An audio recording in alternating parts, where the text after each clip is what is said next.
A mão dele bateu na mesa com tanta força que o copo de café tombou. O líquido escuro se espalhou pela toalha de crochê que eu mesma havia feito, manchando em segundos um trabalho de semanas. Mas não foi a toalha que me paralisou. Foi o rosto do meu próprio filho, desfigurado de raiva, empurrando um papel na minha direção enquanto cuspia palavras que eu jamais imaginei ouvir. "Assina logo essa procuração, velha. Você nem sabe o que está fazendo." Velha. A palavra atravessou o ar e me atingiu como um tapa. Não foi o tom, não foi o volume, foi o desprezo. Um desprezo tão profundo que transformou 68 anos de vida em motivo de vergonha. Como se as mãos que trocaram as fraldas dele, que prepararam milhares de refeições, que costuraram até sangrar para dar uma vida digna àquele homem, como se essas mãos agora não servissem para nada além de assinar minha própria sentença. Meu nome é Margarida Lúcia Fonseca. Tenho 68 anos. E essa é a história de como meu filho tentou roubar tudo o que eu tinha. E de como eu, uma velha que supostamente não sabia o que estava fazendo, mostrei para ele quem realmente não entendia nada. Mas antes de contar o que aconteceu depois daquele grito, preciso voltar algumas horas. Preciso que vocês entendam como aquele domingo começou, como eu estava me sentindo quando a campainha tocou, e por que eu já desconfiava que algo estava muito errado. Eu tinha acordado cedo naquele dia, como sempre acordo. Às 5:30 da manhã, meu corpo já não aceita mais dormir. São décadas de rotina pesada que ficaram gravadas nos meus ossos. Mesmo agora, aposentada, sem horário para nada, eu acordo quando o céu ainda está escuro e fico olhando o teto até o sol aparecer. Naquela manhã, preparei meu café com calma. Coloquei a água para ferver no fogão antigo que Geraldo comprou há mais de 30 anos. O mesmo fogão que ele disse que ia trocar no mês que vem e nunca trocou. Sentei na cadeira da cozinha, a mesma cadeira onde amamentei Ronaldo durante 2 anos, e fiquei ali, em silêncio, ouvindo os passarinhos do quintal. Era domingo, dia de visita. Há 5 meses, Ronaldo tinha voltado a aparecer na minha porta. Depois de anos me ignorando, de ligações curtas no Dia das Mães, de visitas relâmpago no Natal, de repente meu filho queria me ver todo fim de semana. Trazia Denise, trazia Pedro, trazia flores, trazia sorrisos. E trazia sempre, alguma conversa sobre dinheiro. No começo, confesso que meu coração quis acreditar. Meu Deus, como quis!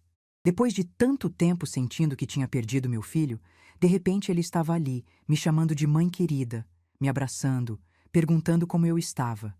Pedro, meu neto de 8 anos, foi instruído a me chamar de vovó do coração e a me dar beijos apertados. Denise, que sempre torceu o nariz para minha comida, de repente elogiava até o arroz. Mas eu não sou tola. Nunca fui. Bastou prestar atenção para perceber que os abraços tinham hora marcada, que os sorrisos sumiam quando achavam que eu não estava olhando e que toda conversa, mais cedo ou mais tarde, desaguava no mesmo assunto. O terreno. O terreno que Geraldo deixou. O terreno que ninguém queria. O terreno que agora valia uma fortuna. Naquela manhã de domingo, enquanto tomava meu café na cozinha silenciosa, eu sabia que algo diferente ia acontecer. Sentia no ar. Tinha uma energia estranha, uma ansiedade que não era minha. Ronaldo tinha ligado na sexta-feira, dizendo que precisava resolver uma coisa importante comigo. O tom dele era urgente, nervoso. Diferente do tom meloso que usava nas últimas semanas. Quando a campainha tocou às 10 da manhã, eu já estava pronta. Tinha colocado meu vestido azul marinho, o mesmo que usei no casamento dele, o mesmo que guardo para ocasiões importantes. Não sei por que escolhi aquela roupa. Talvez porque, no fundo, eu soubesse que aquele dia ia marcar minha vida para sempre. Ronaldo entrou primeiro, com uma pasta de couro debaixo do braço. Atrás dele veio Denise, maquiada demais para um domingo de manhã, com aquele sorriso ensaiado que ela acha que me engana. Pedro ficou no quintal, brincando com o celular, sem nem me cumprimentar direito.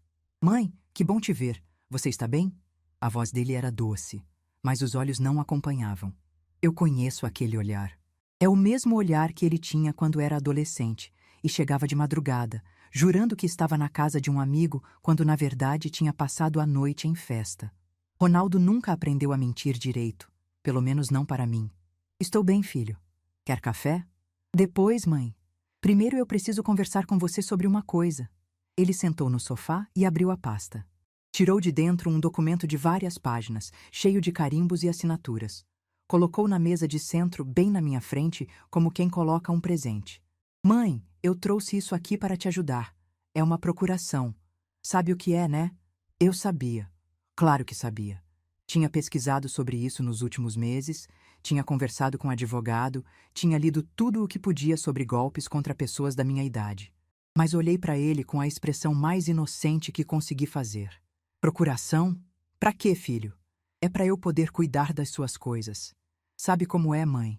Você está ficando mais velha, as coisas estão complicadas, tem muito golpista por aí querendo se aproveitar de gente da sua idade. Se você assinar isso, eu posso resolver tudo para você.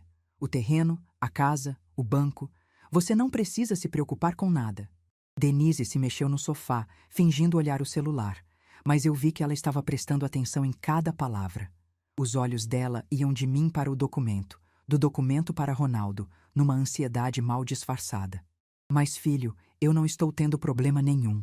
Cuido das minhas coisas há 26 anos sozinha, desde que seu pai partiu. Eu sei, mãe. Mas é melhor prevenir, né? Imagina se você fica doente, se acontece alguma coisa. Com essa procuração, eu posso agir rápido, resolver tudo sem burocracia. Peguei o documento nas mãos. 3 páginas. Linguagem técnica, termos jurídicos, cláusulas que se enrolavam umas nas outras.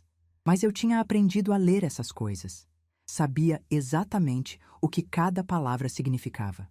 Aquele papel me dava poderes plenos e irrestritos.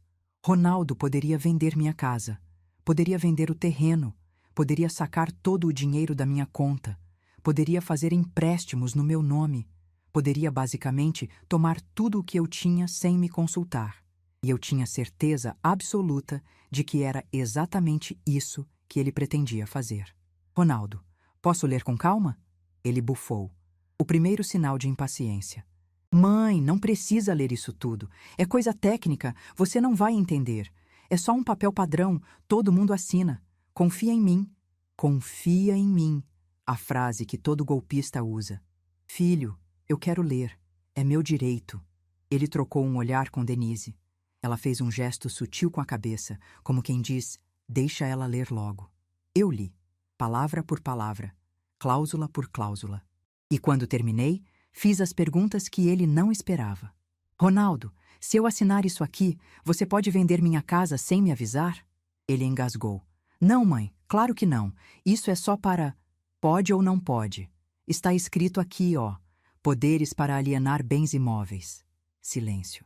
E o terreno do seu pai? Você pode vender sem minha autorização? Mais silêncio. E minha conta no banco? Você pode mexer no meu dinheiro quando quiser? Denise se levantou do sofá, visivelmente nervosa. Dona Margarida, o Ronaldo só quer te proteger. A senhora está entendendo tudo errado.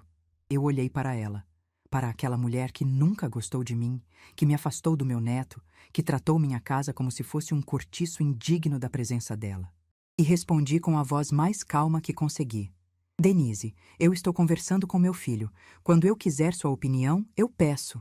O rosto dela ficou vermelho. Ronaldo se levantou também e eu vi que algo nele estava mudando. A máscara estava caindo. A paciência estava acabando. Mãe, você está sendo difícil. Eu vim aqui com boa intenção, tentando te ajudar, e você fica criando caso. Você não confia em mim? Eu sou seu filho. Justamente por você ser meu filho que eu quero entender direito o que estou assinando. E foi aí que ele perdeu o controle. A mão dele desceu na mesa com toda a força. O copo de café que eu tinha servido tombou, e o líquido escuro se espalhou pela toalha de crochê.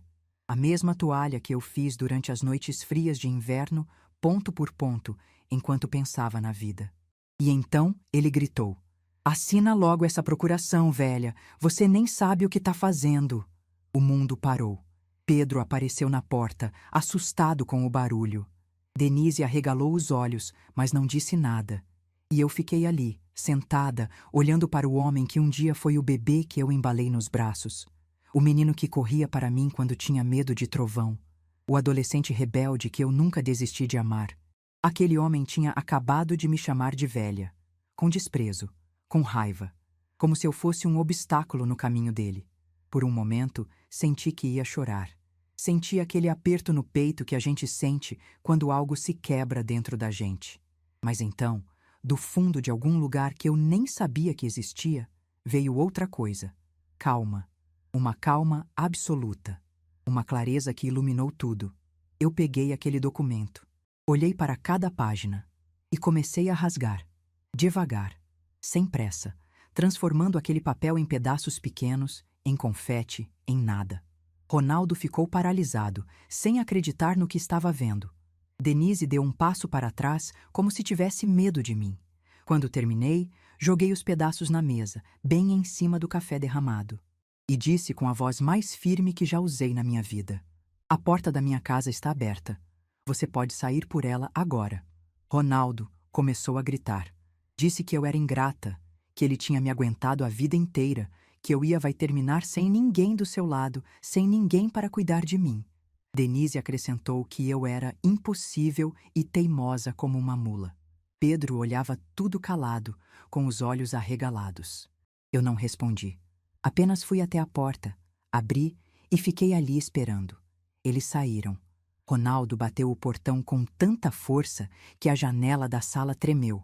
E quando o silêncio voltou, eu fiquei parada no meio da sala, olhando para os pedaços de papel espalhados pela mesa, para o café manchando minha toalha, para o vazio que meu filho tinha deixado. Fui até a janela e vi o carro dele arrancando, os pneus cantando no asfalto. Pedro estava no banco de trás, olhando para a casa, talvez tentando entender o que tinha acabado de acontecer. Meu neto, 8 anos de idade, testemunha do pai chamando a avó de velha. Fechei a cortina e me sentei no sofá. Olhei para minhas mãos. As mesmas mãos que Ronaldo achava que não serviam para mais nada. Mãos enrugadas, marcadas pelo tempo, mas ainda firmes, ainda capazes. Então as lágrimas vieram. Chorei baixinho, sem soluços. Não era só tristeza. Era o luto por um filho que eu tinha perdido em algum momento do caminho. Um filho que eu criei com tanto amor e que agora me via apenas como um obstáculo entre ele e o dinheiro que queria. Mas junto com as lágrimas veio também uma certeza. Eu tinha passado 26 anos protegendo aquele homem, trabalhando por ele, sacrificando meus sonhos, engolindo desaforos, aceitando migalhas de afeto para não perdê-lo. Mas naquele domingo, olhando para os pedaços de papel na mesa, eu entendi uma verdade que deveria ter entendido há muito tempo. Não era eu que precisava provar meu valor para Ronaldo. Era ele que tinha perdido o direito de fazer parte da minha vida. Sequei as lágrimas, respirei fundo e lembrei do celular. Levei a mão ao bolso do vestido. Ele ainda estava ali, e a luz vermelha ainda piscava. Apertei o botão para parar. Depois, apertei o play. A voz de Ronaldo encheu a sala vazia. "Assina logo essa procuração, velha. Você nem sabe o que está fazendo." Ouvi a frase 2 vezes. Cada vez doía menos, porque agora aquela voz não era mais só uma ferida. Era uma prova. O que Ronaldo não sabia era que eu não era a velha ignorante que ele pensava. Há meses eu vinha me preparando, consultando advogado, pesquisando meus direitos, aprendendo a usar a tecnologia que ele achava que eu não entendia. Cada palavra, cada grito, tudo estava gravado. Fui até a cozinha, lavei o rosto, coloquei água para ferver. Enquanto a chaleira apitava, peguei o telefone e disquei um número que eu já sabia de cor. "Doutor Henrique? É a dona Margarida. Aconteceu. Eu tenho a gravação." Do outro lado da linha, ouvi a voz calma do meu advogado. "A senhora está bem?" "Estou. Agora estou." "Então vamos conversar, porque o que vai acontecer nas próximas horas vai mudar tudo." Desliguei o telefone e olhei pela janela. O sol de domingo brilhava lá fora, como se nada tivesse acontecido. Mas para mim, nada seria normal de novo. Eu tinha tomado uma decisão. E dessa vez, não ia voltar atrás. Para vocês entenderem o peso daquele grito, preciso voltar no tempo. Preciso contar sobre os anos que vieram antes daquele domingo. Sobre as noites sem dormir. Sobre o trabalho que destruiu minhas mãos. Sobre cada sacrifício que fiz por um filho que me chamou de velha como se fosse um insulto. Fiquei viúva aos 42 anos. Ronaldo tinha acabado de fazer 14. Geraldo partiu numa terça-feira comum, dessas que não tem nada de especial. Ele estava no quintal consertando a cerca que tinha soltado com a chuva da semana anterior. Eu estava na cozinha preparando o jantar, picando cebola, ouvindo o rádio tocar aquelas músicas antigas que a gente gostava. Quando saí para chamá-lo, ele estava caído no chão, a chave de fenda ainda na mão, os olhos abertos, olhando para o céu. O coração tinha simplesmente parado, sem aviso, sem despedida, sem tempo para eu dizer que o amava uma última vez. Ronaldo chegou da escola e me encontrou sentada no chão do quintal, segurando a mão do pai, sem conseguir soltar. O grito que ele deu naquele dia ainda ecoa na minha memória. Um grito de menino que, em segundos, foi obrigado a crescer. O velório foi no dia seguinte. A casa ficou cheia de gente dizendo que sentiam muito, que Geraldo era um bom homem, que eu precisava ser forte. Mas ninguém me disse como ser forte quando seu mundo desmorona. Ninguém me ensinou a criar um filho adolescente sozinha, a pagar as contas sem o salário do marido. Geraldo deixou para nós 3 coisas: a casa onde morávamos, já quitada, uma poupança que mal dava para 6 meses de despesas, e um terreno na zona rural que o pai dele tinha deixado de herança, um pedaço de terra cheio de mato que ninguém queria. Com isso, eu precisava reconstruir uma vida inteira. Voltei a trabalhar como costureira uma semana depois do enterro. Não tive escolha. O dinheiro da poupança estava acabando, as contas não paravam de chegar, e Ronaldo precisava de material escolar, de uniforme, de comida na mesa. Consegui um emprego numa loja de roupas do centro, fazendo ajustes e consertos. O salário era pouco, mas era fixo. Saía de casa às 6 da manhã, pegava 2 ônibus, chegava na loja às 7h30. Trabalhava até às 6 da tarde. Pegava os mesmos 2 ônibus de volta, chegava em casa às 8 da noite. Mas isso não era suficiente. Comecei a pegar costuras extras para fazer em casa.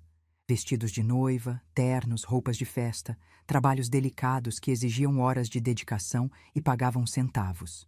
Eu costurava até meia-noite, às vezes até 2 da manhã, com os olhos ardendo de cansaço e os dedos cheios de furos de agulha.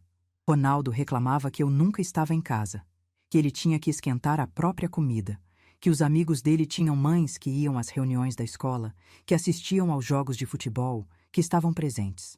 Ele não entendia que eu estava presente da única forma que podia, garantindo que ele tivesse um teto, comida e futuro. Uma noite, ele tinha uns 15 anos. Eu cheguei em casa e encontrei a pia cheia de louça suja. Ronaldo estava no quarto, jogando videogame, com o volume no máximo. Eu tinha trabalhado 14 horas naquele dia. Minhas costas doíam tanto que eu mal conseguia ficar em pé. Pedi para ele lavar a louça. Ele respondeu sem tirar os olhos da tela: "Lava você. É seu trabalho." Eu lavei, calada, engolindo as lágrimas junto com o orgulho.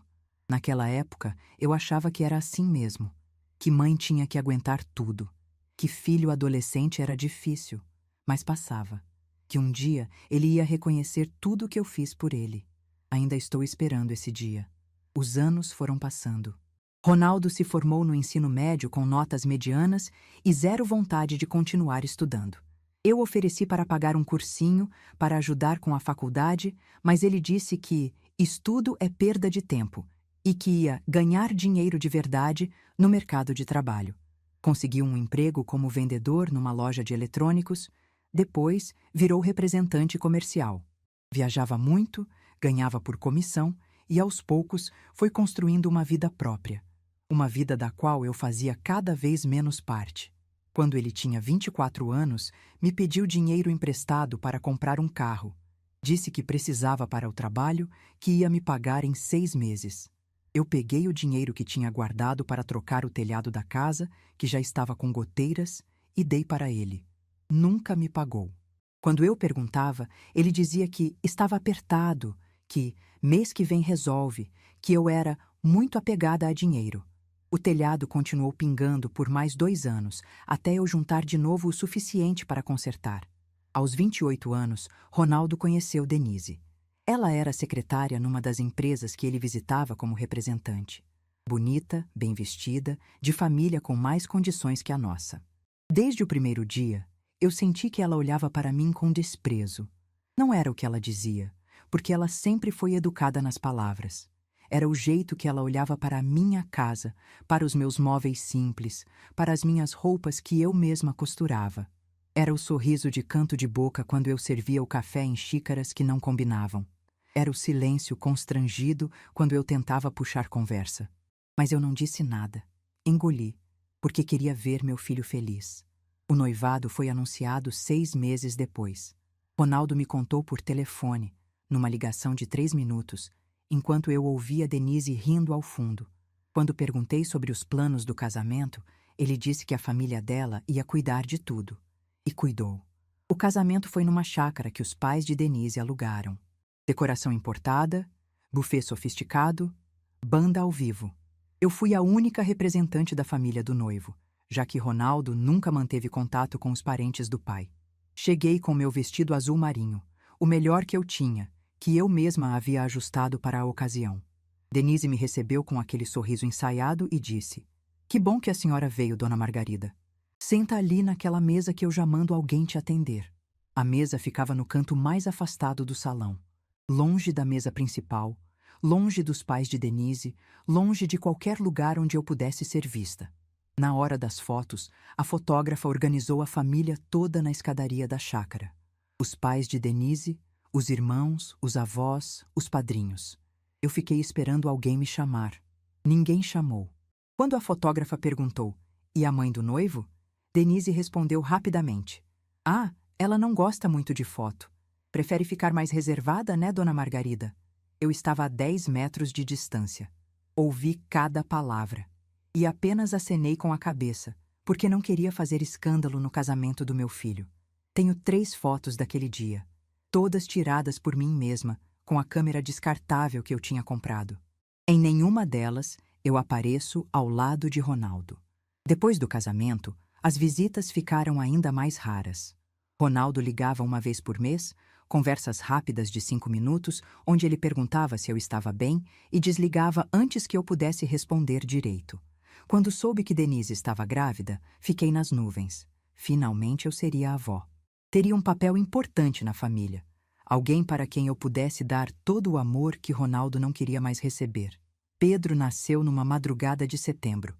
Eu estava na sala de espera do hospital, nervosa, rezando para que desse tudo certo. Quando Ronaldo apareceu para anunciar que era um menino, eu chorei de alegria e tentei abraçá-lo. Ele deu um tapinha nas minhas costas e disse: "Tá bom, mãe. Depois você vê o bebê." Depois. Sempre depois. Quando finalmente pude ver meu neto, Denise estava com ele no colo, cercada pela família dela. A mãe, o pai, as irmãs, todos fazendo festa ao redor do berço. Eu fiquei na porta do quarto, esperando um espaço que nunca abriu. Uma enfermeira, percebendo minha situação, sussurrou: "A senhora é a outra avó? Pode entrar, não precisa de convite." Eu entrei. Peguei Pedro no colo por exatos 2 minutos antes de Denise dizer que ele precisava mamar. Foi a primeira e última vez que segurei meu neto recém-nascido. Nos anos seguintes, aprendi a aceitar migalhas. Eu visitava no domingo, levava presente, fazia comida. Denise sempre tinha uma desculpa para eu não ficar muito tempo. Pedro estava com sono. Pedro estava irritado. Pedro tinha acabado de comer. Pedro ia tomar banho. Um dia, quando Pedro tinha uns 2 anos, eu levei um sapatinho de tricô que passei semanas fazendo. Era azul marinho com detalhes brancos, cada ponto feito com amor e dedicação. Entreguei para Denise com o coração cheio de esperança. Ela pegou o sapatinho, olhou com aquela expressão de quem recebe algo que não pediu e disse: "Que gracinha, dona Margarida. Mas sabe como é? Bebês hoje em dia usam coisas mais práticas, né? Mas obrigada." Guardou o sapatinho numa gaveta. Nunca mais vi aquela peça. Outra vez, eu me ofereci para cuidar de Pedro enquanto eles trabalhavam. Disse que podia ficar com ele todos os dias, que não precisavam gastar com creche, que eu seria feliz em ajudar. Denise respondeu com aquele sorriso que não chegava aos olhos: "Ah, dona Margarida, obrigada pela oferta, mas a senhora sabe como é. Criança hoje precisa de estímulo moderno, socialização, essas coisas. E a senhora tem idade, né?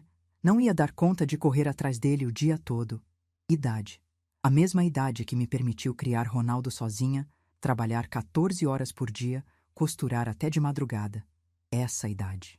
Mas eu não disse nada. Engoli. De novo. O momento que mais me marcou aconteceu quando Pedro tinha uns 4 anos. Era aniversário dele, uma festa grande na casa deles, com pula-pula, palhaço, mesa de doces.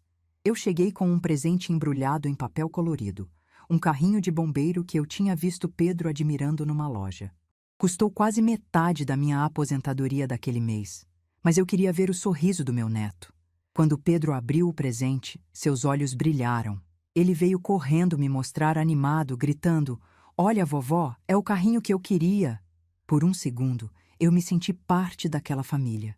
Mas então Denise apareceu. Pegou o carrinho da mão de Pedro e disse: "Que lindo, filho, mas guarda esse aqui para depois. Agora vai brincar com os presentes dos seus amiguinhos, que são mais legais." Mais legais. Ela colocou o meu carrinho numa sacola, junto com outros presentes que seriam vistos depois. Pedro foi levado para brincar com um drone caríssimo que o avô materno tinha dado. Na hora do parabéns, eu fiquei no canto, segurando meu celular para tirar foto. A família de Denise cercava o bolo, todos sorrindo, todos presentes. Eu era uma sombra no fundo da imagem. Quando fui embora, ninguém percebeu. Ninguém disse tchau. Ninguém perguntou se eu queria carona. Voltei para casa de ônibus, sozinha, chorando baixinho para os outros passageiros não verem. Foi depois dessa festa que eu decidi comprar o apartamento. Eu tinha juntado algum dinheiro das costuras extras que ainda fazia, mais uma parte da aposentadoria que conseguia guardar. Não era muito, mas era o suficiente para dar entrada num apartamento pequeno no centro da cidade. Não contei para ninguém. Nem para Ronaldo, nem para as vizinhas, nem para ninguém. Era meu segredo. Minha saída de emergência. Meu plano B para o dia em que eu não aguentasse mais. O apartamento ficou alugado por 2 anos. O dinheiro do aluguel ia direto para uma conta separada. Uma conta que Ronaldo não sabia que existia. Eu estava me preparando, mesmo sem saber exatamente para quê. Quando o inquilino saiu, não aluguei de novo. Guardei as chaves numa gaveta do meu quarto e, vez ou outra, ia lá arejar o lugar, limpar a poeira, olhar pela janela e imaginar uma vida diferente. Uma vida onde eu não precisasse implorar por atenção. Onde eu não fosse tratada como um estorvo. Onde eu pudesse simplesmente existir sem pedir desculpas por ocupar espaço. E então veio a valorização do terreno. Há 5 anos, a cidade começou a crescer para aquele lado. Onde antes era mato, agora tinha condomínios de luxo. Onde antes era poeira, agora tinha shopping center. O terreno que ninguém queria virou ouro. E meu filho, que mal me ligava no Dia das Mães, de repente lembrou que tinha uma mãe. As visitas voltaram. Os sorrisos reapareceram. Pedro foi treinado para me chamar de vovó querida. E toda a conversa, toda, terminava no mesmo assunto: o terreno. Eu fingia que não percebia. Mudava de assunto. Fazia de conta que acreditava nas desculpas, nos abraços ensaiados, nos "te amo, mãe", que soavam mais falsos a cada domingo. Mas eu sabia. No fundo, eu sempre soube. E foi por isso que, quando Ronaldo bateu na mesa e me chamou de velha, eu não fiquei surpresa. Fiquei apenas cansada. Cansada de dar. Cansada de esperar. Cansada de ser invisível na vida do meu próprio filho. Mas dessa vez, pela primeira vez em 26 anos, eu não ia engolir. Dessa vez, eu ia responder. Dr. Henrique chegou na minha casa 40 minutos depois da ligação. Eu ainda estava com o vestido azul marinho. Ainda tinha os olhos inchados de chorar. Ainda sentia o coração batendo forte demais. Mas quando abri a porta e vi aquele senhor de cabelos brancos, pasta de couro na mão e olhar firme, senti algo que não sentia há muito tempo: segurança. Ele entrou sem cerimônia, olhou ao redor da sala e viu os pedaços de papel espalhados pela mesa, a toalha de crochê manchada de café, o cenário do que tinha acontecido ali poucas horas antes. A senhora fez a coisa certa, dona Margarida. Rasgar aquele documento foi o primeiro passo. Eu ofereci café. Ele aceitou. E enquanto eu preparava na cozinha, com as mãos ainda tremendo, ele foi direto ao ponto. Me conta tudo. Desde o início. Cada palavra que ele disse. Cada gesto. Cada ameaça. Eu preciso saber de tudo para montar o caso. Sentei na cadeira da cozinha, a mesma cadeira onde tinha amamentado Ronaldo décadas atrás, e contei. Contei sobre os 5 meses de visitas falsas, sobre as conversas que sempre terminavam no terreno, sobre a pressão disfarçada de preocupação. Contei sobre o documento que ele trouxe, sobre as perguntas que fiz, sobre o momento em que ele perdeu a paciência e gritou aquela palavra que ainda ecoava na minha cabeça. Velha. Dr. Henrique ouviu tudo em silêncio, fazendo anotações num caderninho que tirou do bolso. Quando terminei, ele colocou a caneta na mesa e me olhou nos olhos. Dona Margarida, o que seu filho tentou fazer tem nome. Chama-se estelionato contra pessoa idosa. É crime. E com a gravação que a senhora tem, temos provas suficientes para uma denúncia formal. Crime. A palavra pesou no ar como chumbo. Meu filho era um criminoso. O menino que eu criei, que carreguei no colo, que ensinei a andar e a falar, tinha tentado me roubar. E agora eu estava sentada na minha cozinha, conversando com um advogado sobre como mandá-lo para a cadeia. Vocês devem estar se perguntando como eu conheci Dr. Henrique. A história é simples, mas importante. Há 2 anos, minha vizinha Dona Célia passou por algo parecido. O genro dela, um sujeito que sempre pareceu simpático, convenceu ela a assinar uma procuração para facilitar as coisas. Dona Célia, que na época tinha 74 anos, assinou sem ler direito. Confiou. Em menos de 6 meses, o genro tinha vendido o apartamento dela, esvaziado a conta bancária e sumido com o dinheiro. Dona Célia ficou sem nada. Teve que ir morar com uma sobrinha em outra cidade, dependendo da caridade dos outros. Quando soube dessa história, algo dentro de mim acendeu um alerta. Eu olhava para Ronaldo, para as visitas que tinham voltado do nada, para as conversas sobre o terreno e pensava: será que ele seria capaz? A resposta, eu descobri naquele domingo, era sim. Mas antes de descobrir, eu me preparei. Procurei Dona Célia pelo telefone e perguntei se ela conhecia algum advogado de confiança. Ela me deu o nome de Dr. Henrique, o mesmo que tinha tentado ajudá-la depois do golpe. Com ela já era tarde demais. Comigo ainda havia tempo. Fui ao escritório dele num dia de semana, sem contar para ninguém. Expliquei minha situação, minhas desconfianças, meus medos. Dr. Henrique me ouviu com paciência e disse algo que mudou minha forma de ver as coisas. Dona Margarida, a senhora não está sendo paranoica. A senhora está sendo prudente. E prudência, na sua idade, pode ser a diferença entre manter sua dignidade e perder tudo. Foi ele quem me ensinou a gravar as conversas. Foi ele quem me explicou meus direitos. Foi ele quem me preparou para o momento que, no fundo, eu sabia que ia chegar. E agora, naquele domingo de tarde, o momento tinha chegado. Depois de ouvir a gravação inteira, Dr. Henrique ficou em silêncio por um longo tempo. Eu via a expressão dele mudar conforme as palavras de Ronaldo enchiam a sala.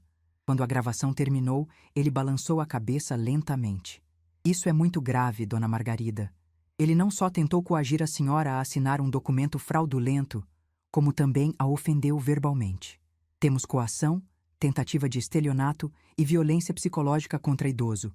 São 3 crimes em uma única conversa. 3 crimes. Meu filho tinha cometido 3 crimes contra mim em menos de 1 hora. E agora, Dr. Henrique? O que a gente faz? Ele respirou fundo antes de responder. Agora, Dona Margarida, a decisão é da senhora. Podemos registrar uma denúncia formal na delegacia do idoso. Com as provas que temos, o inquérito vai ser aberto e seu filho vai responder criminalmente. Mas a senhora precisa ter certeza de que é isso que quer. Porque uma vez que a denúncia for feita, não tem volta. Não tem volta. As palavras ficaram suspensas no ar entre nós. Eu olhei para a sala onde Ronaldo tinha crescido, para os móveis que eu tinha comprado com anos de trabalho, para as paredes que guardavam memórias de uma família que talvez nunca tivesse existido de verdade. Denunciar meu próprio filho. Era isso que eu estava prestes a fazer. Aquela noite foi a mais longa da minha vida. Dr. Henrique foi embora por volta das 6 da tarde, depois de deixar todos os documentos preparados. A denúncia estava pronta, só faltava minha assinatura. Ele disse que eu podia pensar, que não precisava decidir naquele momento, que era uma decisão séria demais para ser tomada no calor da emoção. Mas eu não conseguia pensar em outra coisa. Fiquei andando pela casa como um fantasma, parando em cada cômodo, lembrando de momentos que agora pareciam pertencer a outra vida. O quarto de Ronaldo, que ainda tinha alguns brinquedos antigos numa caixa no armário. A cozinha onde eu preparava o café da manhã dele antes da escola. A sala onde ele deu os primeiros passos, segurando na beira do sofá, rindo daquela risada de bebê que derretia meu coração. Onde foi que eu errei? Essa pergunta não saía da minha cabeça.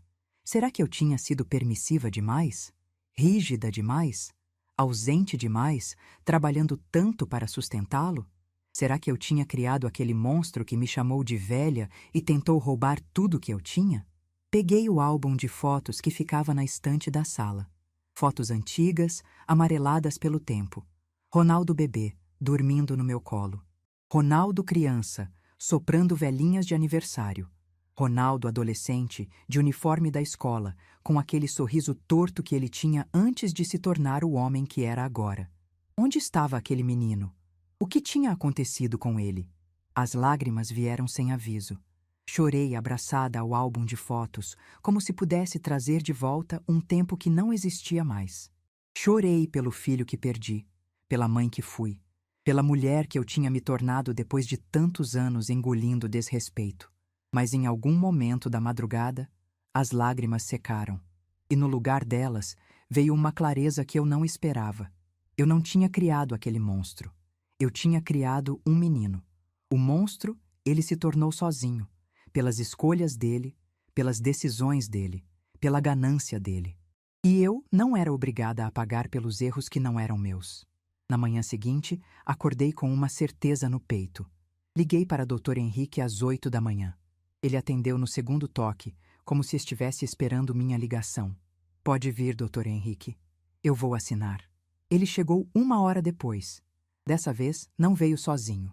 Trouxe uma assistente que serviria de testemunha e uma cópia extra de todos os documentos.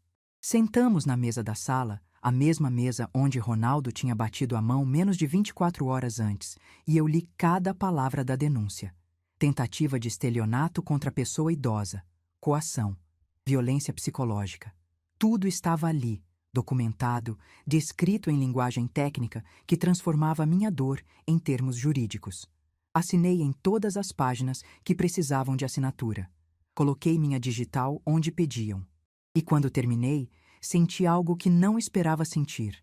Alívio. Não era felicidade, não era satisfação, era alívio. O alívio de quem finalmente para de carregar um peso que não era seu para carregar.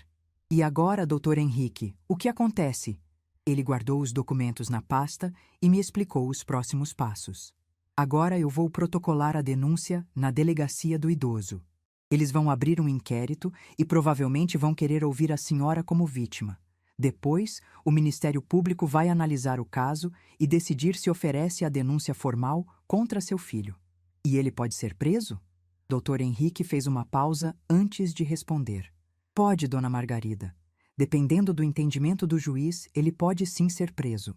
Mas nos casos de estelionato contra idosos sem violência física, o mais comum é responder em liberdade, com medidas restritivas. Pode ter que prestar serviços comunitários, pagar multa, essas coisas. Serviços comunitários. Meu filho, que me chamou de velha, talvez tivesse que cuidar de outros idosos como punição. A ironia era quase poética. Mas antes de tudo isso, Dona Margarida, tem uma coisa que eu gostaria de sugerir. Olhei para ele, curiosa. Eu acho que a senhora deveria confrontar seu filho uma última vez, pessoalmente, com testemunhas, para que ele entenda exatamente o que fez e quais são as consequências. A ideia me pegou de surpresa. Confrontar Ronaldo de novo? Depois de tudo o que tinha acontecido? Dr. Henrique explicou seu raciocínio. Dona Margarida, seu filho provavelmente acha que a senhora é uma velha frágil que vai chorar uns dias e depois esquecer o que aconteceu. Ele acha que pode voltar daqui a algumas semanas com um pedido de desculpas falso e a senhora vai perdoar, como sempre fez. Ele não tem ideia do que está por vir. Ele tinha razão. Ronaldo sempre me subestimou. Sempre achou que eu era fácil de manipular, fácil de convencer, fácil de enganar. E durante muito tempo eu dei razão para ele pensar assim. Mas não mais. O que o senhor sugere, doutor Henrique? A senhora liga para ele. Diz que quer conversar, que pensou melhor, que talvez vocês possam resolver as coisas. Ele vai vir correndo, achando que convenceu a senhora. E quando chegar aqui, vai encontrar eu e 2 policiais esperando com a notificação oficial da denúncia. 2 policiais. Na minha sala, esperando meu filho. A imagem era forte demais. Eu fechei os olhos e tentei imaginar a cena. Ronaldo chegando com aquele sorriso confiante, achando que tinha vencido. Ronaldo vendo os policiais e perdendo a cor do rosto. Ronaldo entendendo finalmente que eu não era a velha idiota que ele pensava. E se ele não vier? Ele vai vir, dona Margarida. Homens como seu filho sempre vêm, porque acham que estão no controle, porque acham que sabem tudo, porque subestimam as mulheres que deveriam respeitar. Fiquei em silêncio por um longo momento. Era uma decisão pesada, uma decisão que mudaria tudo para sempre. Mas então lembrei da palavra. Velha, do desprezo na voz dele, da mão batendo na mesa, do café derramando na toalha que eu fiz com tanto carinho.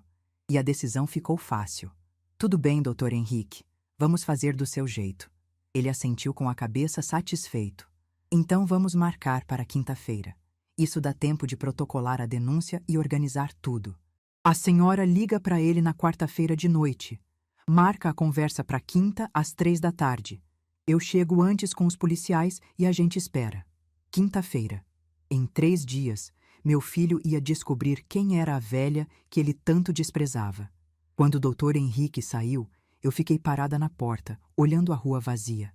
O sol de segunda-feira brilhava como se nada estivesse acontecendo. As crianças do vizinho brincavam na calçada, os carros passavam, a vida seguia seu curso normal. Mas para mim, nada era normal. Em 3 dias, eu ia fazer algo que jamais imaginei fazer. Ia confrontar meu filho com a polícia. Ia mostrar para ele que ações têm consequências. Ia ensinar uma lição que eu deveria ter ensinado décadas atrás. Entrei em casa e fui até o quarto. Abri a gaveta onde guardava as chaves do apartamento no centro. Aquele apartamento que eu tinha comprado em segredo, minha saída de emergência. Segurei as chaves na mão e pensei que talvez, depois de tudo isso, eu fosse precisar delas. Não para fugir, mas para recomeçar. Guardei as chaves no bolso e fui para a cozinha preparar um chá. Tinha 3 dias pela frente. 3 dias para me preparar para o momento mais difícil da minha vida, mas também, talvez, o mais libertador. Quinta-feira, 3 da tarde. O sol entrava pela janela da sala e desenhava retângulos de luz no chão. Eu estava sentada no sofá, com as mãos cruzadas no colo, tentando parecer calma. Mas por dentro, meu coração batia tão forte que eu tinha certeza de que dava para ouvir do outro lado da rua. Doutor. Henrique estava na poltrona ao meu lado, com a pasta de documentos no colo. Na cadeira perto da porta, 2 policiais militares esperavam em silêncio. Um homem e uma mulher, ambos jovens, ambos sérios, ambos ali para testemunhar o que estava prestes a acontecer. A policial, que se chamava Tenente Carla, tinha me explicado tudo antes de Ronaldo chegar, que eles estavam ali como testemunhas oficiais, que a notificação seria entregue em mãos, que meu filho teria que assinar um documento confirmando que foi informado da denúncia, que ele não seria preso naquele momento, mas que teria que se apresentar na delegacia em até 5 dias para prestar depoimento. Eu ouvia tudo e balançava a cabeça, mas a verdade é que mal conseguia processar as informações. Minha mente estava em outro lugar. Estava pensando no menino que Ronaldo foi, no homem que ele se tornou, e na mãe que eu precisava ser naquele momento. O relógio da parede marcava 3h05 quando ouvi o barulho do carro estacionando na frente de casa. Ele tinha chegado. Na noite anterior, eu tinha feito a ligação mais difícil da minha vida. Ronaldo atendeu no 3º toque, com aquela voz cautelosa de quem não sabe o que esperar. Faz sentido. Eu tinha expulsado ele de casa no domingo, rasgado a procuração na cara dele, mandado ele embora. Ele provavelmente achou que eu nunca mais ia ligar. Mãe? Oi, filho. Tudo bem com você? Silêncio do outro lado. Eu quase podia ouvir ele pensando, calculando, tentando entender o que estava acontecendo. Tô bem, mãe. E a senhora? Eu estive pensando muito nesses últimos dias, Ronaldo. Sobre o que aconteceu no domingo. Sobre tudo. Mais silêncio. Depois, a voz dele ficou mais suave, mais cuidadosa. A voz que ele usava quando queria alguma coisa. Mãe, olha, eu sei que eu exagerei. Eu não devia ter gritado com a senhora. Eu estava nervoso. As coisas andam difíceis, mas não é desculpa. Me perdoa? Me perdoa. Como se um pedido de desculpas por telefone pudesse apagar o que ele tinha feito. É sobre isso que eu quero conversar, filho. Pessoalmente. Você pode vir aqui amanhã, às 3 da tarde? Amanhã? Claro, mãe. Claro que eu vou. A ansiedade na voz dele era palpável. Ele achava que tinha funcionado. Achava que o grito, a pressão, a palavra velha tinham surtido efeito. Achava que eu tinha passado a semana pensando e finalmente cedido. Coitado. Não fazia ideia do que estava por vir. Então tá combinado, filho. Amanhã às 3. Tá bom, mãe. Até amanhã. Te amo. Te amo. A frase saiu tão automática, tão vazia, que doeu mais do que o silêncio. Até amanhã, Ronaldo. Desliguei o telefone e fiquei olhando para a parede. Em menos de 20 horas, meu filho ia descobrir quem era a velha que ele tanto desprezava. O portão rangeu quando ele abriu. Passos no caminho de pedras. A silhueta dele aparecendo na janela. E então, a campainha. Eu não me levantei. Foi Dr. Henrique quem abriu a porta. A expressão de Ronaldo quando viu um estranho na porta da casa da mãe já foi de surpresa. Mas quando ele entrou na sala e viu os 2 policiais sentados, a surpresa virou outra coisa. Medo. Eu vi a cor sumir do rosto dele. Vi as pernas vacilarem, o corpo inteiro ficar tenso como se estivesse prestes a correr. Os olhos dele foram de mim para os policiais, dos policiais para Dr. Henrique, de Dr. Henrique de volta para mim. Mãe? O que está acontecendo aqui? Eu não respondi. Foi Dr. Henrique quem falou. Senhor Ronaldo, meu nome é Henrique Mota, sou advogado. Represento sua mãe, Dona Margarida Lúcia Fonseca, em uma ação judicial contra o senhor. Ronaldo ficou parado na entrada da sala, sem conseguir se mover. A pasta de couro que ele trazia, provavelmente com outra cópia da procuração maldita, escorregou da mão dele e caiu no chão. Ação judicial? Que ação judicial? Mãe, o que é isso? Dr. Henrique continuou, calmo e profissional. O senhor está sendo formalmente notificado de uma denúncia registrada na Delegacia de Proteção ao Idoso. Os crimes imputados ao senhor são tentativa de estelionato contra a pessoa idosa, coação e violência psicológica. A denúncia foi baseada em provas documentais e gravações de áudio que comprovam a conduta criminosa do senhor no último domingo, dia em que o senhor compareceu a esta residência com o objetivo de forçar sua mãe a assinar uma procuração fraudulenta. Cada palavra era um soco. Eu via Ronaldo recebendo cada uma delas como se fossem golpes físicos. O rosto dele foi ficando mais pálido, os olhos mais arregalados, a respiração mais pesada. Gravações? Que gravações? Dr. Henrique olhou para mim. Eu assenti com a cabeça. Ele tirou o celular do bolso e apertou o play. A voz de Ronaldo encheu a sala. Alta, agressiva, cheia de desprezo. Assina logo essa procuração, velha! Você nem sabe o que está fazendo! O som das próprias palavras atingiu Ronaldo como um raio. Ele cambaleou para trás, esbarrou na parede, ficou ali apoiado como se não conseguisse mais se manter em pé. Mãe! Mãe, você gravou? Você gravou nossa conversa? Eu finalmente falei. A primeira vez desde que ele tinha chegado. Gravei, Ronaldo, cada palavra. O silêncio que se seguiu foi o mais pesado que eu já vivi. Ronaldo me olhava como se eu fosse uma estranha, como se não reconhecesse a mulher sentada naquele sofá. E, de certa forma, ele tinha razão.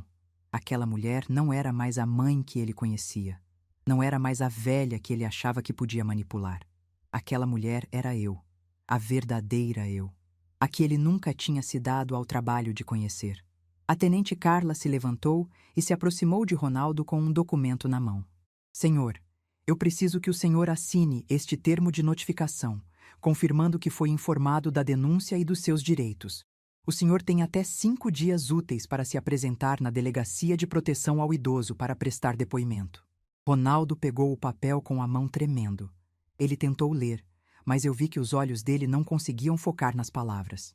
As letras deviam estar dançando na frente dele, se misturando, perdendo o sentido. Eu preciso de um advogado. O senhor tem todo o direito de constituir um advogado, disse a tenente. Mas a assinatura neste documento é apenas para confirmar que o senhor foi notificado. Não é uma confissão nem uma admissão de culpa. Ronaldo olhou para mim de novo. Dessa vez, tinha algo diferente nos olhos dele. Não era mais medo, era desespero. Mãe, por favor, a gente pode conversar? Só nós dois? Por favor. Eu balancei a cabeça. Não, Ronaldo. Já passou o tempo de conversar só nós dois. Agora a conversa é com advogado, com polícia e com juiz. E então aconteceu. As pernas dele cederam. Simplesmente cederam, como se não aguentassem mais o peso do corpo. Ronaldo caiu de joelhos no meio da minha sala, bem em cima do tapete que eu tinha comprado com o primeiro salário de costureira, décadas atrás. De joelhos. Meu filho de 40 anos, de joelhos na minha frente. As lágrimas começaram a escorrer pelo rosto dele. Não eram lágrimas de tristeza. Eram lágrimas de pânico, de desespero, de um homem que finalmente entendeu que suas ações têm consequências. Mãe, por favor, eu te imploro, não faz isso comigo.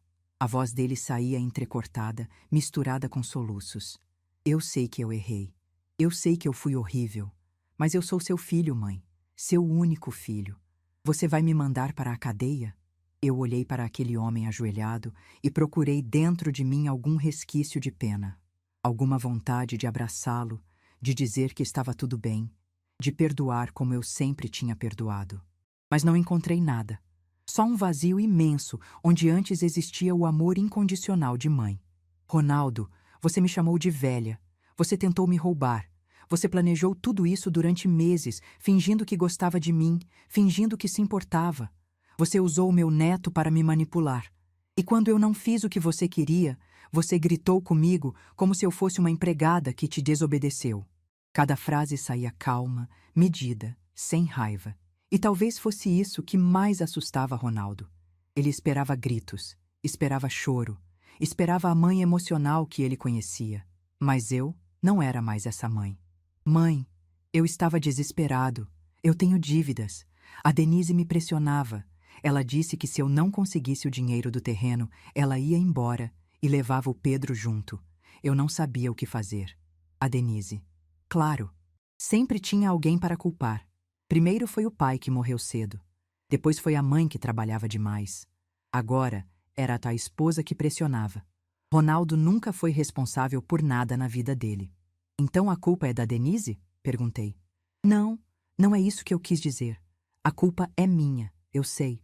Mas eu posso mudar, mãe. Me dá uma chance, uma última chance. Uma última chance. Quantas vezes eu tinha ouvido essa frase? Quantas últimas chances eu tinha dado ao longo de 40 anos? Levantei do sofá e fui até ele. Me ajoelhei também, ficando na altura dos olhos dele. Vi o rosto molhado de lágrimas, o nariz escorrendo, a expressão de um menino assustado dentro de um homem adulto. E disse, baixinho, só para ele ouvir: Ronaldo, eu te perdoo. Eu perdoo porque sou sua mãe e porque carregar rancor é pesado demais para os anos que me restam. Mas perdoar não significa fingir que nada aconteceu. Perdoar não significa te deixar impune. Você vai responder pelo que fez. Não porque eu quero te ver sofrer, mas porque você precisa aprender que não pode tratar as pessoas assim, especialmente sua própria mãe. Ele tentou segurar minha mão, mas eu me afastei. Mãe, por favor, assina o documento, Ronaldo, e vá embora. O restante aconteceu como num borrão. Ronaldo assinou o termo de notificação com a mão tremendo tanto que a assinatura ficou quase ilegível. A tenente Carla explicou novamente os prazos e procedimentos. Dr. Henrique entregou uma cópia da denúncia para ele levar. Quando tudo terminou, Ronaldo se levantou do chão com dificuldade. As pernas ainda tremiam. O rosto ainda estava molhado. Ele olhou para mim uma última vez, procurando algo. Perdão, talvez. Ou uma brecha, uma chance de reverter a situação. Não encontrou nada. Mãe, eu vou te ligar. A gente precisa conversar direito. Não precisa ligar, Ronaldo. Quando eu quiser falar com você, eu ligo. Ele abriu a boca para dizer algo, mas não saiu nenhum som. Então, finalmente foi embora. O portão bateu. O carro ligou. O barulho do motor foi ficando mais fraco até desaparecer. E então, silêncio. Depois que os policiais e Dr. Henrique saíram, eu fiquei sozinha na sala.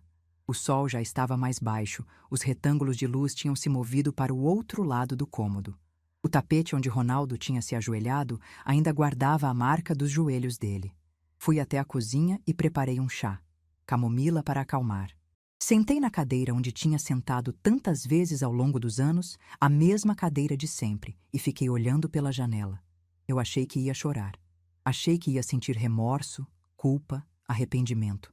Achei que ia me perguntar se tinha feito a coisa certa, mas não senti nada disso. O que eu senti foi paz. Uma paz estranha, diferente de tudo que eu tinha sentido antes. A paz de quem finalmente parou de carregar um fardo que não era seu. Terminei o chá e lavei a xícara. Fui até o quarto e abri a gaveta onde guardava as chaves do apartamento. Olhei para elas por um longo momento. Talvez fosse hora de usar aquela saída de emergência, não para fugir, mas para começar de novo. Guardei as chaves no bolso e voltei para a sala. Tinha muito o que resolver nos próximos dias. O processo contra Ronaldo ia seguir seu curso. A vida ia continuar, de um jeito ou de outro. Mas naquela noite, pela primeira vez em muitos anos, eu dormi em paz. Porque finalmente, depois de tanto tempo sendo invisível, eu tinha sido vista. E mais importante, eu tinha me visto. 6 meses. Foi o tempo que levou para minha vida mudar completamente. Estou sentada agora na varanda do meu apartamento. Aquele mesmo apartamento que comprei em segredo anos atrás, olhando o movimento da cidade lá embaixo. É um lugar pequeno, mas é meu. Cada móvel foi escolhido por mim. Cada quadro na parede reflete meu gosto. Cada cantinho tem minha energia. Pela primeira vez em 68 anos, eu moro num lugar que é só meu. Sem memórias de casamento, sem fantasmas de filhos ingratos, sem paredes que guardam décadas de sacrifício não reconhecido. É estranho como a liberdade tem cheiro. Cheira a café fresco pela manhã, a plantas que eu mesma cuido, a perfume que eu uso porque gosto e não porque é barato. Cheira a vida nova. Mas deixa eu contar o que aconteceu nesses 6 meses. Porque a história não terminou naquela quinta-feira quando Ronaldo saiu da minha casa de joelhos. Na verdade, de certa forma, ela estava apenas começando. O processo seguiu seu curso, como o Dr. Henrique tinha previsto. Ronaldo se apresentou na delegacia dentro do prazo, acompanhado de um advogado que ele contratou às pressas. Prestou depoimento, negou tudo no início, disse que era um mal-entendido, que eu estava confusa, que a idade tinha afetado meu julgamento. Mas quando o delegado mostrou a gravação, quando as palavras dele encheram aquela sala fria de delegacia, não teve mais como negar. A denúncia foi aceita pelo Ministério Público. Ronaldo virou réu. Meu filho, aquele que eu criei com tanto sacrifício, estava sendo processado por tentar roubar a própria mãe. O julgamento aconteceu 3 meses depois. Eu fui chamada para depor como vítima. Entrei naquela sala de audiência com meu vestido azul marinho, o mesmo de sempre, e sentei na cadeira de testemunha. Ronaldo estava do outro lado, evitando meu olhar, menor do que eu jamais tinha visto. O juiz era uma mulher. Dona Fernanda, cabelos grisalhos, olhar firme, voz que não tremia. Ela ouviu meu depoimento inteiro sem me interromper. Quando terminei de contar tudo, desde as visitas falsas até o grito que mudou minha vida, ela ficou em silêncio por um longo momento. Depois, olhou para Ronaldo e disse algo que nunca vou esquecer. O senhor teve a sorte de ter uma mãe que preferiu a justiça à vingança. Muitos filhos na sua situação estariam atrás das grades agora. A senhora Margarida escolheu o caminho da lei, não da raiva. Espero que o senhor entenda o tamanho dessa lição. Ronaldo foi condenado. Não foi preso como o Dr. Henrique tinha previsto, mas recebeu uma pena que, para mim, foi mais significativa do que qualquer cadeia. Serviços comunitários. 200 horas, num asilo municipal. Meu filho, que me chamou de velha com tanto desprezo, agora tinha que passar os próximos meses cuidando de outros idosos, dando banho, trocando roupa de cama, fazendo companhia para senhoras e senhores que, como eu, foram esquecidos pelas próprias famílias. A ironia era tão perfeita que eu quase ri quando ouvi a sentença. Quase. As consequências não pararam por aí.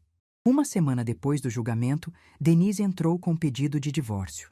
Soube por uma conhecida em comum que ela não aguentou a vergonha. O marido processado pela própria mãe, a história correndo pelos vizinhos, os olhares de julgamento em todo lugar que iam. Denise sempre se preocupou demais com o que os outros pensavam. E agora, os outros pensavam o pior. Ela foi embora e levou Pedro junto, como tinha ameaçado. Voltou para a casa dos pais, em outra cidade, e pediu a guarda exclusiva do menino. Ronaldo, que já estava afundado em dívidas e agora tinha uma condenação criminal no currículo, não tinha condições de lutar. Meu neto foi levado para longe. E por um momento, eu achei que tinha perdido ele para sempre. Mas a vida tem dessas surpresas. 3 meses depois do divórcio, meu telefone tocou numa tarde de sábado. Era um número desconhecido. Quase não atendi, mas algo me fez aceitar a ligação. Vovó? A voz era fina, hesitante, com aquela insegurança de criança que não sabe se está fazendo a coisa certa. Meu coração parou por um segundo. Pedro? É você, meu filho? Sou eu, vovó. Eu peguei o telefone da minha mãe escondido. Ela não sabe que eu tô ligando. Sentei no sofá, as pernas tremendo. Fazia meses que não ouvia a voz do meu neto.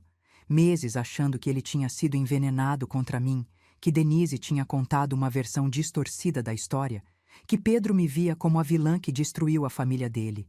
Meu amor, que bom ouvir sua voz. Como você está? Eu tô bem, vovó. Mas eu queria te falar uma coisa. Silêncio do outro lado. Eu esperei, segurando a respiração. Eu vi o vídeo, do julgamento. Minha mãe não sabe, mas eu achei no computador dela. Eu vi tudo que o papai fez. Eu ouvi ele te chamando de... daquele jeito. As lágrimas vieram antes que eu pudesse impedir. Pedro, meu amor, você não precisava ter visto isso. Precisava sim, vovó. Porque agora eu entendo. Eu sei que você não é a pessoa má que a mamãe fala. Eu sei que o papai errou. E eu queria te pedir desculpas. Desculpas? Por quê, meu filho? Por todas as vezes que eu não te dei atenção. Por todas as vezes que eu preferi brincar com as coisas do vovô Antônio em vez dos seus presentes. Por não ter dito tchau naquele dia da festa. Ele lembrava. Meu neto de 8 anos lembrava do dia em que eu fui embora sem que ninguém percebesse. Pedro, você não tem culpa de nada. Você era criança. Você ainda é criança. Eu sei, vovó. Mas eu queria que você soubesse que eu te amo. De verdade. Não porque alguém mandou eu falar. Eu te amo porque você é minha vovó, e porque você fazia aquele bolo de cenoura que eu gostava, e porque você sempre tinha um abraço para mim, mesmo quando eu não merecia. Chorei por 10 minutos depois que desliguei o telefone. Mas não eram lágrimas de tristeza. Eram lágrimas de cura. Pedro e eu começamos a nos falar toda semana, sempre escondido da Denise. Ele me ligava quando ela saía, me mandava mensagens de um celular emprestado do amigo. Era nosso segredo, nossa forma de reconstruir o que tinham tentado destruir. 2 meses atrás, Denise descobriu. Esperava uma explosão, uma proibição, mais uma tentativa de me afastar do meu neto. Mas aconteceu algo inesperado. Ela me ligou. Dona Margarida, eu sei que a senhora e o Pedro andam conversando. Me preparei para a briga. Não veio. Eu também sei que eu errei com a senhora. Durante anos.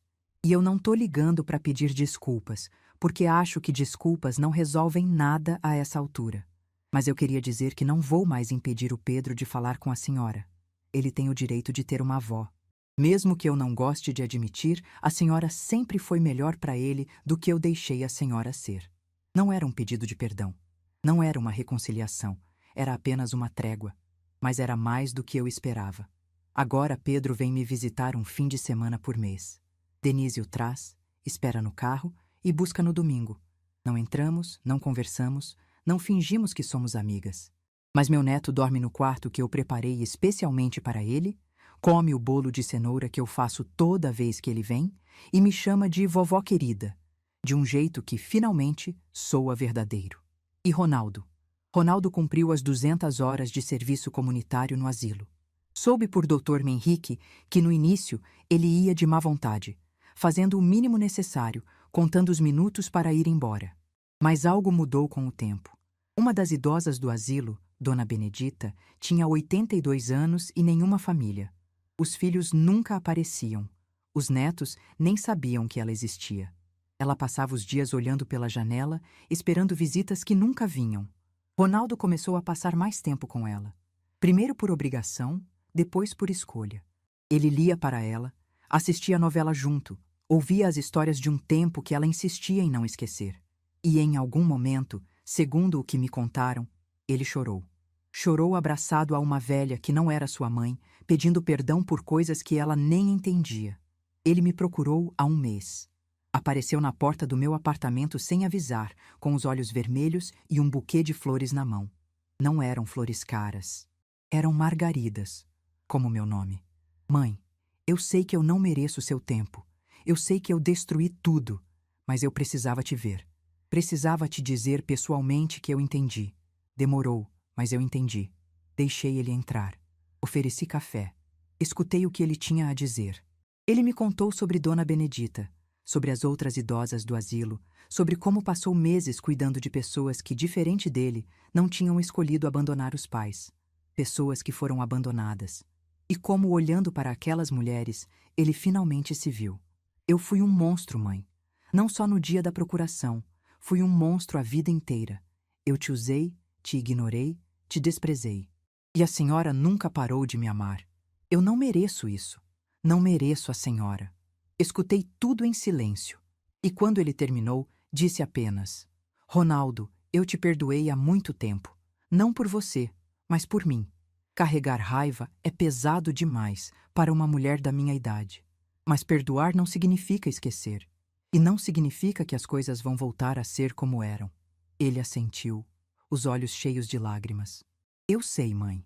Eu só queria que a senhora soubesse que eu vou passar o resto da minha vida tentando ser um homem melhor. Não para reconquistar a senhora, mas porque a senhora me ensinou, do jeito mais duro possível, que ações têm consequências. Ele foi embora naquele dia sem promessas, sem planos de reconciliação, sem finais felizes artificiais. Mas foi embora diferente do homem que tinha entrado. E talvez isso seja o máximo que uma mãe pode esperar de um filho que errou tanto. Quanto ao terreno, eu vendi uma parte dele, o suficiente para garantir minha tranquilidade até o fim dos meus dias, para reformar o apartamento do jeito que eu sempre quis e para criar algo que me enche de orgulho. Uma fundação. Pequena, mas real. Em nome do Geraldo. A Fundação Geraldo Fonseca ajuda mulheres idosas em situação de vulnerabilidade. Mulheres que, como Dona Célia, foram enganadas por pessoas que deveriam protegê-las. Mulheres que, como eu quase fui, perderam tudo para a ganância de quem deveria amá-las. Já ajudamos 23 senhoras em 6 meses. Não é muito, mas é um começo. Hoje, aos 68 anos, eu olho para trás e vejo uma jornada que eu jamais imaginei fazer. Vejo uma menina que virou mulher, que virou esposa, que virou viúva, que virou mãe solo, que virou avó invisível, que virou vítima, que virou sobrevivente. Vejo décadas de sacrifício, de amor não correspondido, de espera por um reconhecimento que nunca veio. Mas também vejo algo mais. Vejo uma mulher que, quando chegou a hora, soube dizer não. Uma mulher que rasgou a procuração que queriam que ela assinasse. Uma mulher que escolheu a dignidade em vez do silêncio. Uma mulher que provou, para si mesma e para o mundo, que 68 anos não significam fraqueza. Significam experiência. Significam força acumulada. Significam uma vida inteira de aprendizados que ninguém pode tirar. Meu filho me chamou de velha como se fosse um insulto. Mas sabe o que eu descobri? Ser velha é uma conquista. É ter atravessado tempestades que os jovens nem imaginam. É ter cicatrizes que contam histórias de sobrevivência. É ter a sabedoria de saber quando lutar e quando soltar. Eu sou velha e tenho orgulho disso, porque essa velha aqui não se deixou roubar. Essa velha aqui não abaixou a cabeça. Essa velha aqui provou que subestimar uma mulher por causa da idade é o maior erro que alguém pode cometer. E se tem uma coisa que eu quero deixar para quem está ouvindo essa história, é isso. Não importa quantos anos você tenha. Não importa quem está tentando te diminuir. Não importa quantas vezes você engoliu desrespeito para manter a paz. Você sempre pode escolher diferente. Você sempre pode dizer basta. Você sempre pode rasgar o papel e mostrar para o mundo quem você realmente é. Nunca é tarde para se escolher. Nunca é tarde para se respeitar. Nunca é tarde para descobrir que a pessoa mais importante da sua vida é você mesma. Eu aprendi isso aos 68 anos, e essa lição ninguém nunca mais vai me tirar. Se essa história tocou seu coração, deixe seu like, se inscreva no canal e comente aqui embaixo. No meu lugar, o que você faria? Sua mensagem pode iluminar o dia de alguém.